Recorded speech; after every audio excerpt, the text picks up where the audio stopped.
Have you ever sat in a room, maybe celebrating some success you were part of, and instead of feeling pride, you just feel this dread, like a tightening in your chest? That voice that says, okay, any minute now, they're going to figure it out. They'll see I don't really know what I'm doing. Yeah, that feeling. Like you've somehow faked your way here. Exactly. And it's only a matter of time before you're exposed. Have you ever, deep down felt like a complete fraud? That feeling, that persistent doubt whispering that your success is just luck, even when all the evidence says otherwise. It's incredibly common. It actually has a name. Imposter syndrome. Right, imposter syndrome. And that feeling, that sort of inner turmoil, is exactly what we're diving into today. We've got a stack of material here, articles, some research, personal stories, and we're going to try and unpack it. What is it? Why do we feel it? How does it affect us day to day? And crucially, how can we maybe start moving away from that really deep self-doubt towards something more like genuine self-belief, using these insights as our guide? Okay, so let's start with the basics. What exactly is imposter syndrome? So imposter syndrome, or sometimes you'll hear it called the imposter phenomenon, it's essentially a psychological pattern. Right. It's where you consistently doubt your own skills, your talents, your achievements. Right. You feel like an inadequate fake, a phony just sort of waiting for the other shoe to drop. And the real kicker is you tend to blame any success you do achieve on external stuff, right? Like luck. Exactly. Oh, that was just luck, or I was just in the right place at the right time. You totally dismiss your own effort or your actual ability. It's like you have solid proof, you're competent, maybe even really good at what you do, but you just can't internalize it. It doesn't feel real inside. And here's something that really stood out from the research we looked at. One source mentioned figures suggesting around 70% of people experience this feeling at some point. 70%? Wow. Okay, think about that. If you've ever felt this way, you are definitely not alone. You're in the vast majority. Absolutely. It's not some rare personal failing. It's almost a universal human experience. And it hits people in all kinds of jobs, right? Yeah. From entry-level folks right up to, top executives. Yes, all professions. And what's really interesting and kind of counterintuitive is how often it crops up among high achievers. Yeah, that seems backward, doesn't it? The people accomplishing the most might feel like they deserve it the least. It is ironic. And we can definitely dig into why that connection might exist. But first, maybe let's talk about how it actually shows up. Like, what are the signs? How do you spot it in yourself? Or maybe in someone you know? Okay, yeah. Looking through the sources, some really clear patterns jumped out. One of the big ones is just that chronic self-doubt, that constant inner voice questioning everything you do. And that's often paired with this really intense fear of being exposed as a fraud. Right. That fear seems to drive a lot of the behavior. It does. Like you mentioned earlier, attributing success to luck. Literally saying things like, oh, I didn't really earn that. The circumstances were just right. Or constantly comparing yourself to others. And somehow in your own mind, you always seem to come up short, even if objectively you're doing great. And this often connects to setting unbelievably high standards for yourself. We're talking extreme perfectionism. Ah, the perfectionism trap. Exactly. If you aim for impossible perfection, you're basically setting yourself up to feel like a failure when you inevitably fall short, which just reinforces that feeling of being inadequate. And it makes it almost impossible to just accept praise, doesn't it? Someone says, great job, and you just deflect. You brush it off, or you think, oh, if they only knew.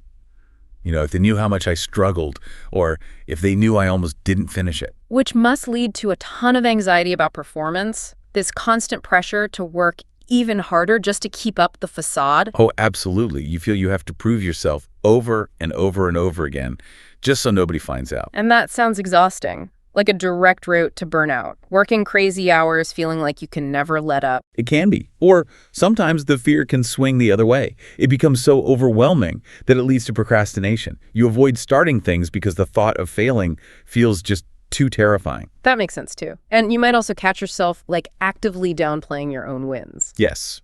We saw a really clear example of this. Justina, a lawyer mentioned in one source, she won this major high-profile case, got promoted to senior counsel. Clients were raving. Sounds like a huge success. Objectively, yes. But in therapy, she just couldn't own it.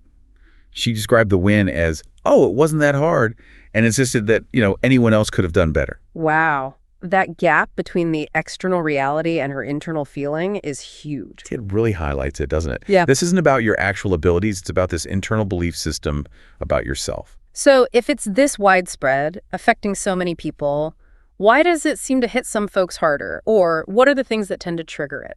Well, the sources suggest it's a mix, really. Personal history, environmental factors.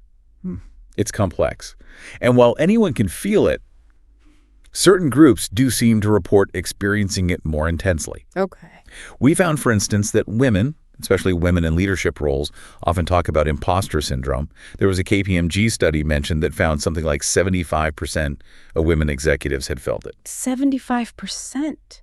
At that level, that's staggering. What's going on there? It seems to be a combination of things: societal expectations, navigating gender stereotypes, maybe implicit biases they encounter at work. And sometimes, frankly, just having fewer role models who look like them in those really senior positions.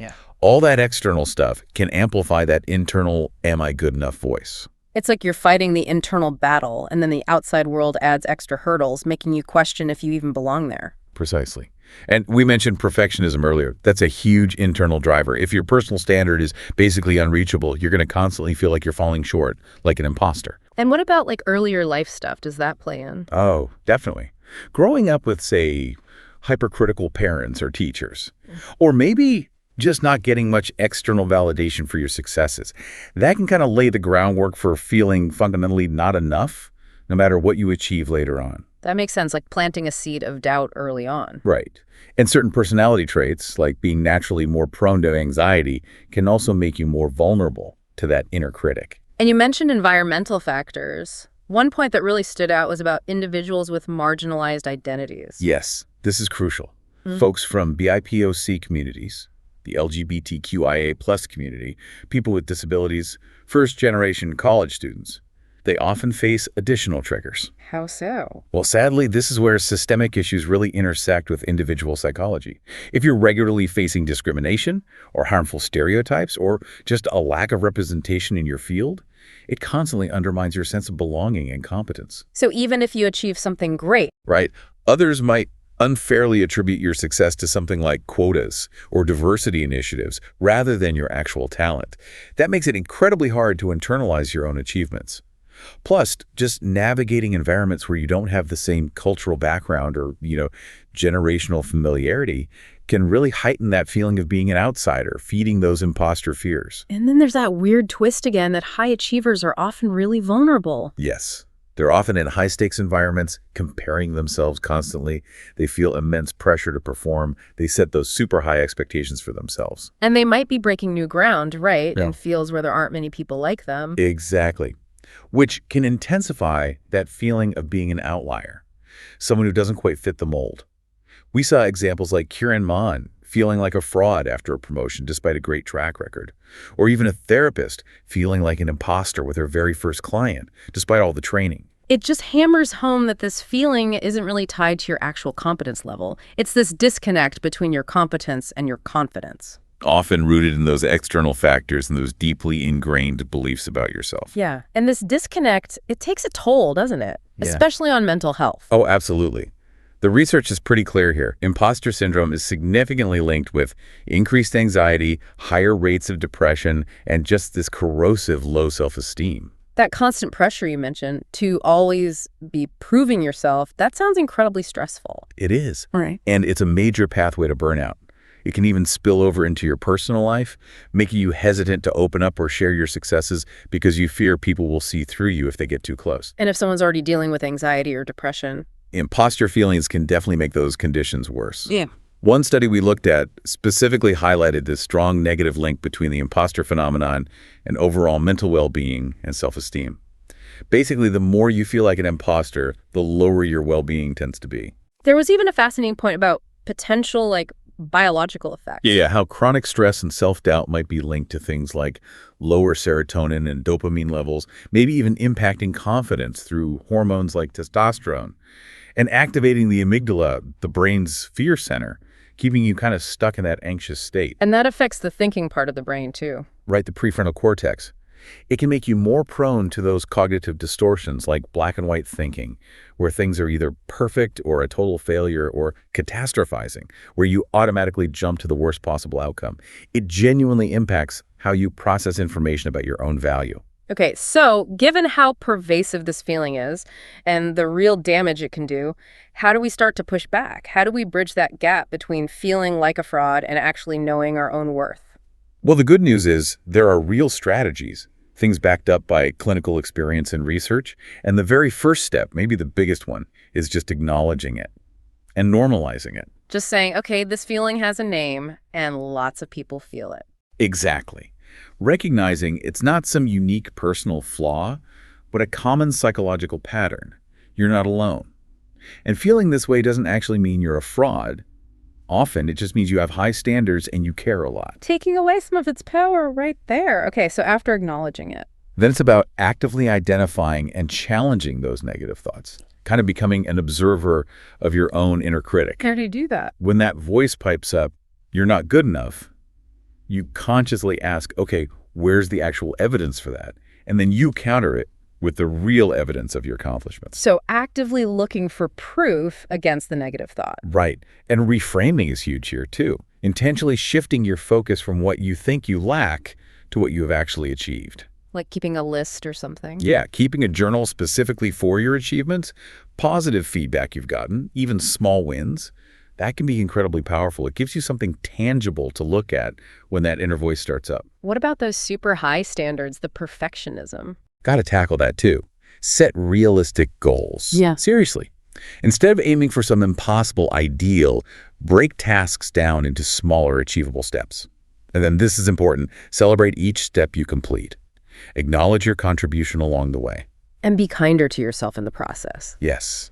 Self-compassion is absolutely vital. Treat yourself with the same understanding and kindness you'd offer a good friend who is struggling. Recognize that mistakes happen. They're part of learning.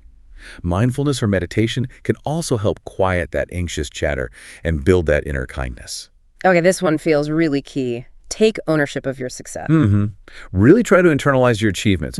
When you do something well, consciously allow yourself to feel pride. Fight that urge to immediately say, oh, it was just luck. Remind yourself, no, I worked hard for this. My skills contributed to this. You earned it. What about talking to others? Does that help? Definitely. Seeking support is incredibly helpful. Talk about these feelings with people you trust. Mentors, colleagues, friends. Just sharing can make you realize how common it is, and hearing their perspective can offer really valuable validation. And if it's really impacting your life, Then absolutely consider professional help. Therapists, counselors, they have specific tools and strategies. They can provide a safe space to dig into the roots of these feelings and develop personalized ways to cope. are there particular kinds of therapy that are helpful? Yeah, the sources mentioned, cognitive behavioral therapy, CBT, and dialectical behavior therapy, DBT, as often being effective. They teach you techniques to spot those distorted thought patterns we talked about, the black and white thinking, the catastrophizing. Up and challenge them. Exactly. Challenge their validity. You learn to look for the actual evidence, and often there isn't much supporting that negative belief. They also help you reframe ideas, like decatastrophizing, where you actually confront your worst-case scenario fear, realize it's probably not as bad as you imagined, and feel more in control. So therapy helps build that internal sense of validation, right? So you rely less on external praise. Precisely. It strengthens genuine self-esteem. Helps you practice small things, like just accepting a compliment with a simple thank you. And that reflective journaling we mentioned, it helps build that concrete portfolio of evidence, proving your competence to yourself. What else? Any other ongoing strategies? Well, just continuing to learn and build your skills throughout your career naturally boosts confidence over time. Building a strong support network of peers is also key. And ultimately, kind of committing to growth, seeing your career as a journey, not just a pass-fail test, that shifts the focus away from constantly fearing exposure. All these things seem to work together to kind of shrink that gap between how you feel inside and the reality of what you can do. Exactly. And the research really backs this up. We saw one study looking specifically at imposter phenomenon in students. It confirmed, unsurprisingly, that IP really undermines confidence and is a serious concern for mental well-being, both in school and later in professional life. And they found that negative relationship, right? More imposter feelings, lower well-being. Yes, a clear negative link. The stronger the imposter phenomenon, the lower the students' reported mental well-being, their self-compassion, and interestingly, even their sense of academic integrity. Okay, hold on. Academic integrity. How does that connect? Yeah, that was fascinating. And it leads to maybe the deepest insight from that study. It found that self-compassion and academic integrity fully mediate the relationship between imposter phenomenon and mental well-being. Okay, fully mediate. Let's break that down. What does that mean in practical terms for someone feeling like an imposter? It essentially means that the negative impact of imposter phenomenon on your mental health isn't necessarily direct. It works through its effect on your self-compassion, how kind you are to yourself when you mess up or feel inadequate, and through its effect on your sense of your own integrity, maybe feeling like you must be cutting corners even if you aren't.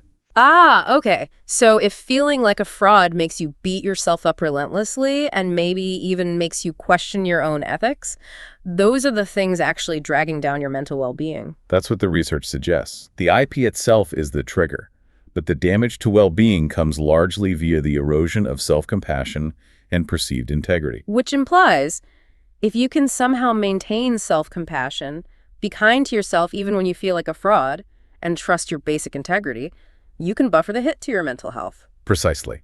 The study suggests that interventions focusing on boosting self-compassion can actually lower both the imposter feelings and the distress that comes with them.